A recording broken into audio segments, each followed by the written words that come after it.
Are you struggling to hold a handstand? Do you keep falling every time you hit the top? Or are you not even getting to the top yet? In this video, I'm going to give you the 3 biggest tips to hold your handstand. And make sure you stay around till the end because I'm going to give you a bonus tip to really up your handstand game. So before we start, who am I?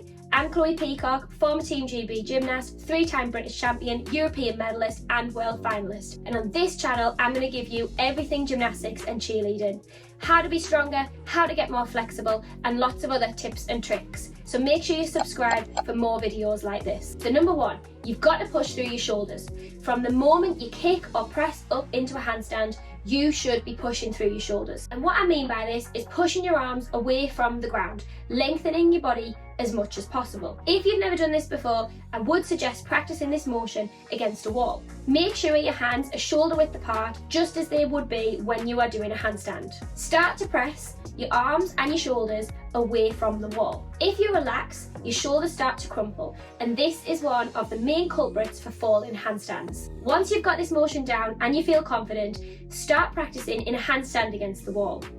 And then, once you can do that, try it freestanding. Number 2, you've got to squeeze your bum. I want you to imagine that you've got a £50 note between your bum cheeks and you have to squeeze them together to make sure that you don't lose it. I know this is probably the last thing that you're thinking about when you're upside down, but I promise you, doing this is going to do so much for holding your handstand. Again, I would practice this in a handstand against the wall first before you move on to freestanding. And honestly, I promise you, this is going to do everything for straightening out your handstand. Number 3, point your toes. Believe it or not, gymnasts don't just do this because it looks pretty. When you point your toes, it activates the muscles in your legs, tightening and squeezing your whole body. This is going to help you get the longest, straightest line possible, which is game changing for holding a handstand. Okay, so here it is, the bonus tip to really up your handstand game. Stop just kicking into handstand, because all you're doing is practicing kicking into handstand. You're not actually practicing how to hold a handstand